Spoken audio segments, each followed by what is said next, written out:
नारे लगा रहे हैं। अभ्यर्थियों का कहना है कि हुए गांधी जी के जन्म लिए इस धरती पे, तो गांधी जी का सत्याग्रह को करते हुए आमरण अनशन पे बैठे। आमरण अनशन तो आज से चालू हुआ है, 2 दिन से हम लोग शिक्षा सत्याग्रह कर रहे हैं। आज 72 घंटे हो जाएंगे, ठीक है। पर रहेंगे जब तक हमारी यहाँ से अर्थी उठेगी तभी हम लोग का बात होगा। उसके बाद जानने वाला कौन होगा उसे तो कोई नहीं पता। शादी सेंटली हुआ है, तो हम बस यही उनसे गुजारिश करते हैं कि हमारी मांग को पूरा करें और सारे केंद्र का परीक्षा रद्द करें और पूरा परीक्षा दोबारा पूरा स्थापित करें। हमारी बस यही मांग है सर। आप देख रहे हैं न्यूज़ नेशन, मैं हूँ आपके साथ है नरोत्तम सिंह। बीपीएससी अभ्यर्थी लगातार 3 दिनों से पटना के गर्दनीबाग धरना स्थल पर डटे हुए हैं। री एग्जाम की मांग को लेकर अभ्यर्थी 3 दिनों से धरना दे रहे हैं, लेकिन अब अभ्यर्थी आमरण अनशन पर बैठ गए हैं। उन अभ्यर्थियों से बातचीत करते हैं जो आमरण अनशन पर बैठे हैं। 3 दिनों से यहाँ बैठे हुए हैं, अब आमरण अनशन पर आप बैठे हैं क्योंकि सुन नहीं पा रहे हैं, तो उनको सुनाने के लिए हम लोग गांधी जी से सीखे हुए, गांधी जी के जन्म लिए इस धरती पे, तो गांधी जी का सत्याग्रह को करते हुए आमरण अनशन पे बैठे, ताकि जो बहरे हैं उनके कानों में हमारी आवाज़ जाए कि हम कोई नाजायज मांग के लिए यहाँ नहीं बैठे, कुछ गलत आपसे नहीं मांग रहे हैं। बस ये कह रहे हैं, एक छोटे बच्चे को भी ये बात समझ में आ जाएगी कि एक ही पोस्ट के लिए आप जब अलग अलग एग्ज़ाम लीजिएगा तो उसका कट ऑफ आपको अलग अलग निकालना पड़ेगा, उनके लिए अलग अलग आपको मेंस लेना पड़ेगा। तो सबसे बड़ी समस्या यही है। और पता नहीं बीपीएससी के चेयरमैन इतने अहंकारी कैसे हो गए हैं, उनको क्यों नहीं समझ में आ रहा है ये बात।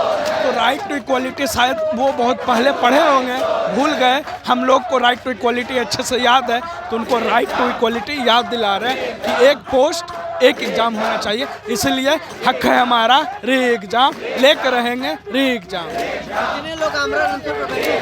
हम लोग लगभग 7 लोग लगभग बैठे और धीरे धीरे ये बढ़ते ही जाएगा।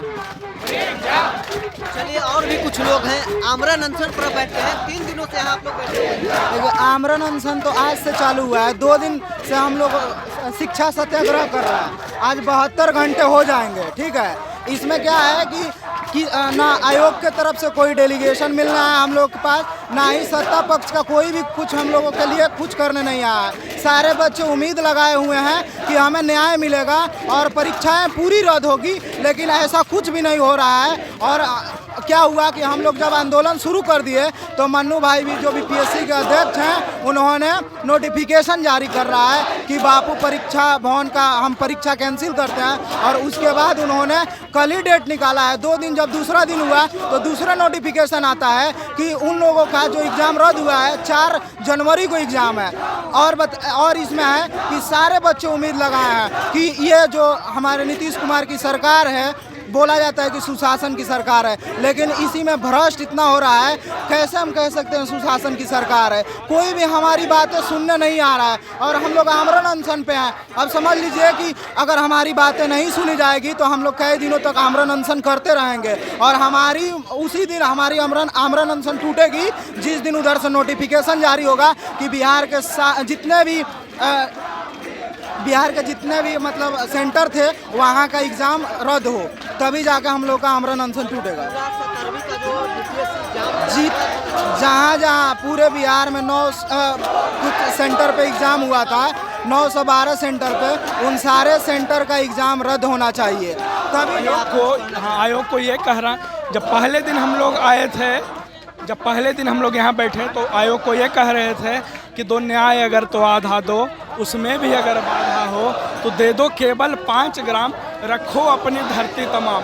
पर आयोग दुर्योधन हो गया तो आज हम लोग को भूखे बैठना पड़ा। तो अब दुर्योधन को ये बात कह रहे हैं, आयोग को ये बात कह रहे हैं कि दुर्योधन वो भी दे न सका, आशीष समाज की ले न सका। दुर्योधन वो भी दे न सका, आशीष समाज की ले न सका। जो था असाध्य उसे साधने चला। ये हमारे सारे युवा जो हैं, इनमें हरि का वास है। तो जो था असाध्य उसे साधने चला, उल्टा हरि को बांधने चला। तो जब नाश मनुष्य पर छाता है, पहले विवेक मर जाता है। तो आयोग के साथ यही हुआ है, उसकी बुद्धि भ्रष्ट हो गई।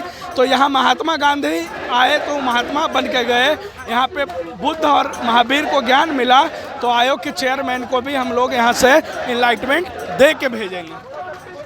और भी कुछ लोग आमरण अनशन पर बैठे, उनसे बातचीत। आप आमरण अनशन पर बैठे हैं, 3 दिनों से दिन रात यही बैठ रहे हैं। 2 दिन पहले अमरण अनशन नहीं थी, लेकिन आज से अमरण अनशन पे हम लोग हैं।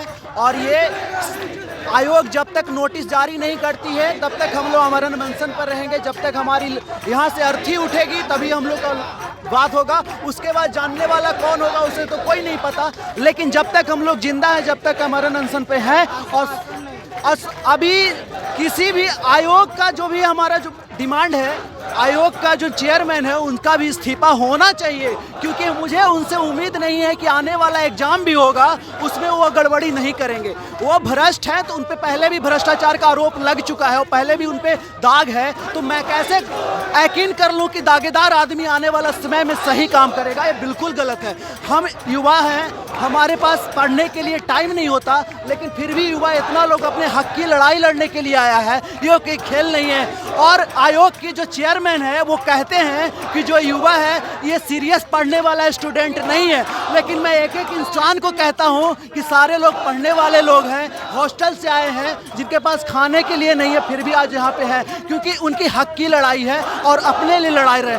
अब दूसरी बात कि शिक्षा लेने वाला और शिक्षा देने वाला दोनों सड़क पे उतर चुका है, फिर भी निर्जल आयोग को दिख नहीं रहा है कि हम लोग ठंड में, कड़ाके के ठंड में ये सत्याग्रह करना पड़ रहा है।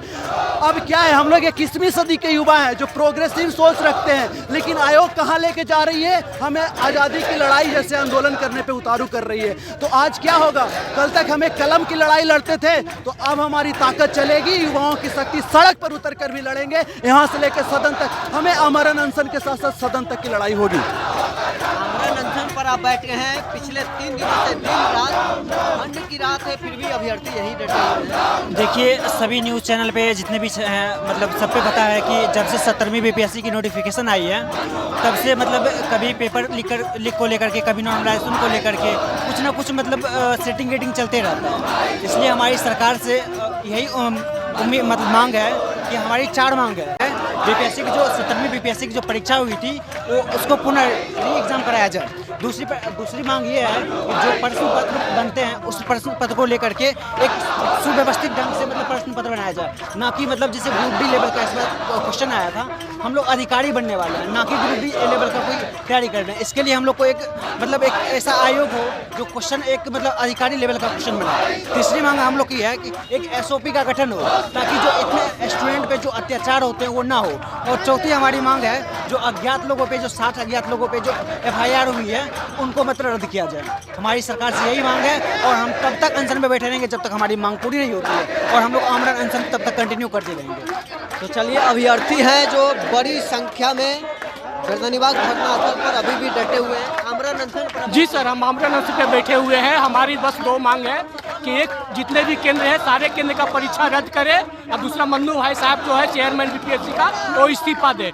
क्योंकि एक सेंटर पे बापू परिसर वाला जो सेंटर है वहाँ पे पेपर लीक हुआ है, पेपर वहाँ पे कम हो गया है, कई भाई बहन का पेपर नहीं मिला, और जो भी पेपर था वो बंडल फटा हुआ था। बीपीएससी के चेयरमैन कहते हैं प्रेस कॉन्फ्रेंस में कि ये पेपर है, सील था, इसको कोई फाड़ कर दिखा दे। क्या वैसा उसमें आपने कौन सा ताला लगा दिया जिसको कोई नहीं पाएगा? अगर फटा हुआ नहीं था तो वही परिसर में ऊपर में पेपर चल रहा है, नीचे में कहीं किसी को पेपर नहीं मिला। इस तरह से शादी सेंटली हुआ है। तो हम बस यही उनसे गुजारिश करते हैं कि हमारी मांग को पूरा करे और सारे केंद्र का परीक्षा रद्द करे और पूरा परीक्षा दोबारा स्थापित करे। हमारी बस यही मांग है सर। पटना के गर्दनीबाग धरना, तो चलिए, पटना के गर्दनीबाग धरना स्थल पर अभ्यर्थी हैं वह आमरण अनशन पर बैठ गए हैं। लगातार अभ्यर्थी 3 दिनों से यहीं पे डटे हुए हैं और री एग्जाम की मांग को लेकर, साथ ही बीपीएससी आयोग के चेयरमैन को हटाने की मांग लगातार अभ्यर्थी कर रहे हैं। फिलहाल इस पर इतना ही, बने रहे न्यूज़ पॉइंट के साथ।